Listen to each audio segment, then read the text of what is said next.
ஆன்மீகவாதி காலில் விழுந்து வணங்குகிறார்களே, அதாவது ஜனாதிபதி, பிரதமர்லாம் கூட ஆன்மீகவாதி காலில் விழுகிறாங்க. அது தவறு இல்லையா? ஓகே. காலை விழுறதுங்கிறது பெரியவங்க காலில் சின்னவங்க விழுறதுன்னு அர்த்தம். பெரியவங்கன்னா யார் அப்படின்னா வயசில் பெரியவங்கன்னு அர்த்தம் கிடையாது. வயசில் பெரியவங்கன்ற அர்த்தம் கிடையாது. வயசில் பெரியவங்க அப்படிங்கிறது ஒரே ஒரு ஆளுக்கு தான் ரொம்ப முக்கியத்துவம் கொடுப்பாங்க. மாதா பிதா குரு தெய்வம், அதில் மாதாவுக்கு தான் முக்கியத்துவம். காஞ்சி பெரியவர், பட்டினத்தார் போன்ற மகான்கள்லாம் சந்நியாசம் வாங்கினதுக்கப்புறம் கூட அவங்க அவங்க அம்மாவுக்கு ஈம சடங்குலாம் செஞ்சாங்க. அம்மாவுக்கு மட்டும் விதிவிலக்கு இருக்குது, தாய்க்கு மட்டும் விதிவிலக்கு.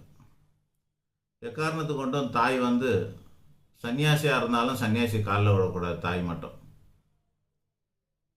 அப்படி விழுந்தால் குற்றம் ஒன்றும் கிடையாது.